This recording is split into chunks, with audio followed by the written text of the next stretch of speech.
Wouldn't you like to get away? Sometimes you wanna go where... According to the research of MAD, Mothers Against Drunk Driving is the #1 highway safety problem. Every 22 minutes, someone will die of an alcohol-related crash.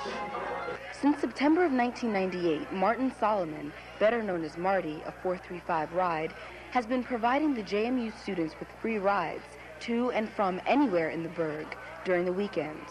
His motto is, "Free rides, save lives." Marty, who is a member of MAD, would rather not make any money at all than to have college students driving home drunk from parties.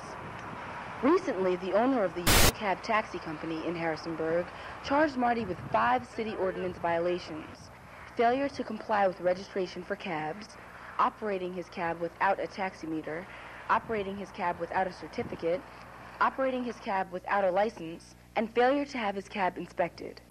Suddenly, the driver, who students call Party Marty, found himself in a David and Goliath conflict. Just last year, a nationally ranked swimmer and tennis player was killed by a drunk driver. The local mother who lost the 19-year-old describes these charges brought on Marty as despicable. Vicky Giosio says, "Here's a man who's trying to prevent other mothers from going through the hell I go through every day." Students voiced their opinion. Marty is a safe, reliable way to get home without having to take chances with maybe a drunk driver and getting in an accident. Most kids are just going to opt for the drunk driver. Marty's lawyer made a brief statement after the decision was made.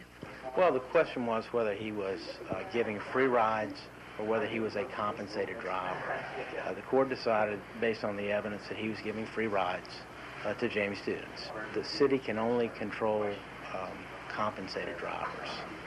Marty's giving people free rides because he's trying to cut down on drunk driving. Marty made a statement as well. I was nervous, very nervous. I thought I had a real good shot at winning, but you never know in court. Absolutely wasn't 100% confident. We don't know if the taxi owner was confident in winning or not, because he wasn't even at the hearing. Instead, he decided to leave town for the weekend. The judge, in his ruling, thought this was a frivolous case, making 3 matter-of-fact statements.